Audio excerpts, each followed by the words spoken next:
পথাৰবোৰলৈ চালেই এতিয়া বেয়া লাগে, দুখ লাগে, কাৰণ খেতিয়কসকলে যিমান কষ্ট কৰি খেতি কৰিলে, কিন্তু বৰ্তমান সময়ত পথাৰৰ ৰোৱাবোৰ যেনেধৰণৰ হৈছে, খৰাং মাৰিছে, গৰম, অত্যধিক গৰম, ভাবিব নোৱাৰা গৰম, যিটো এতিয়া শৰৎকাল বুলি কয়, শৰৎকালৰ শটো এতিয়া নাই। এনেকুৱা এটা পৰিৱেশ হৈছে গ্ৰীষ্ম, যিটো ৰূপত বৰ্তমান সময়ত গৰম হৈছে।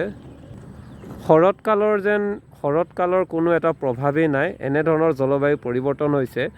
আৰু যিদৰে এতিয়া খৰাং হৈছে, খৰাঙৰ ফলশ্ৰুতিত এতিয়া পথাৰত পানী নাই বন্ধুসকল, আৰু পানী নাই বাবে আপুনি চাওক ৰোৱাবোৰ ওখ চাপৰ হৈছে, এনেধৰণৰ এটা হৈছে। ইয়াৰ যিটো কালাৰ, ৰংটো বেলেগ হৈ গৈছে। আৰু কেইদিনমান যদি বৰষুণ নিদিয়ে তেনেহ'লে এইবাৰ যে খেতি একো লাভ নহ'ব, কোনো ফচল নধৰিব, তাৰ পাছত খেতিয়কৰ যি দুৰৱস্থা হ'ব। বিশেষকৈ আমাৰ এইফালৰ সকলো মানুহে কৃষিৰ ওপৰতে নিৰ্ভৰ কৰি চলে, আৰু এই কৃষিৰ ওপৰত নিৰ্ভৰ কৰি চলা লোকসকলৰ কি এটা অৱস্থা হ'ব আপোনালোকে নিশ্চয় অনুভৱ কৰিব পাৰিছে বন্ধুসকল। আৰু আপোনালোকে এইকেইটা দিনত গৰমত কিদৰে ঘৰত থাকিব পাৰিছে নোৱাৰিছে, এইটো আপোনালোকে অভিজ্ঞতা সকলোৱে পাইছে। কেনে গৰম হৈছে, এই গৰমত আপুনি ঘৰততো সহজভাৱে থাকিবলৈও কোনো ধৰণৰ মানে উপায় নাইকিয়া হৈছে, উপায়হীনভাৱে গছৰ তলত থাকিব লগা হৈছে। এই ভুলবোৰ বাৰু আমাৰেই হয়, তথাপিও এনে এটা জলবায়ু পৰিৱৰ্তন হৈছে, সাংঘাতিক জলবায়ু পৰিৱৰ্তন।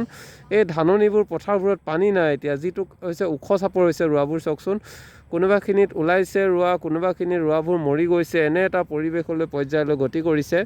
আৰু যদি বৰষুণ নিদিয়াকৈ এনেদৰেই থাকে, আৰু দুদিনমান যদি খৰাং মাৰিবলৈ হয়, তেনেহ'লে আমাৰ খেতিয়কৰ যিটো দুৰৱস্থা হ'ব।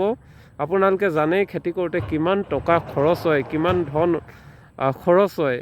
হাজিৰাৰ পৰা সকলোবোৰ হাজিৰা, ট্ৰেক্টৰৰ হাল বোৱা ইত্যাদি কৰি সকলোতে পইচা দিওঁতে এজন খেতিয়কে অনুভৱ কৰিব পাৰে, গম পায় আচলতে কিমান পইচা ইয়াত তেওঁলোকৰ গুচি যায়। আৰু এনে এটা পাছতো যদি বতৰ এনেকুৱা হয়, খৰাং মাৰি থাকে, তেনেহ'লে অনাগত সময়ত কৃষকৰ অৱস্থা কি হ'ব, এইটো আপোনালোকে সহজেই অনুভৱ কৰিব পাৰিছে বন্ধুসকল।